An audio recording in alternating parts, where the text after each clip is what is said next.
ایران کے خلاف بڑھتا ہوا جنگی ماحول دنیا بھر میں خوف، بے چینی اور غیر یقینی صورتحال پیدا کر رہا ہے۔ لیکن سوال یہ ہے، جہاں عام لوگ پریشان ہیں، کیا کچھ طاقتور ادارے اس بحران سے فائدہ بھی اٹھا رہے ہیں؟ کیا جنگ صرف میدان میں لڑی جاتی ہے یا اس کے اصل مارکے مالیاتی منڈیوں میں بھی ہوتے ہیں؟ عالمی طاقتوں کی جنگی زبان صرف میزائلوں، دھماکوں تک محدود نہیں ہوتی۔ اس کا ایک گہرا تعلق مالیاتی نظام، اسٹاک مارکیٹ اور عالمی تجارت سے بھی ہوتا ہے۔ جب دنیا میں کشیدگی بڑھتی ہے تو تیل کی قیمتیں اوپر جاتی ہیں، کرنسیاں غیر مستحکم ہوتی ہیں اور سرمایہ کار گھبرا جاتے ہیں اور مارکیٹس میں اتار چڑھاؤ شروع ہو جاتا ہے۔ یہی وہ لمحہ ہوتا ہے کہ جب کچھ بڑے مالیاتی ادارے اربوں ڈالر کمانا شروع کر دیتے ہیں۔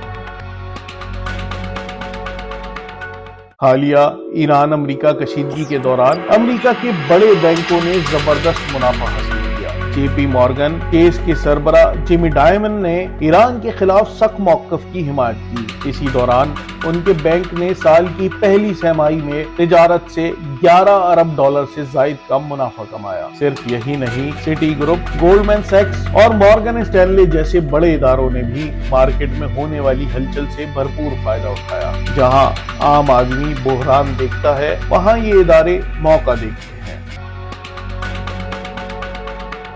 جنگی ماحول کا سب سے بڑا اثر عام خاندانوں پر پڑتا ہے۔ ایندھن مہنگا ہو جاتا ہے، اشیاء ضروریہ کی قیمتیں بڑھ جاتی ہیں۔ مہنگائی عام زندگی کو مشکل بنا دیتی ہے۔ لوگ روزگار، اخراجات اور مستقبل کے خوف میں مبتلا ہوتے ہیں۔ لیکن دوسری طرف یہی بحران بینکوں کے لیے فیس، کمیشن اور تجارتی سودوں کی شکل میں اربوں ڈالر لے آتا ہے۔ یعنی ایک طرف عوام بوجھ اٹھاتے ہیں اور دوسری طرف مالیاتی ادارے منافع سمیٹتے ہیں۔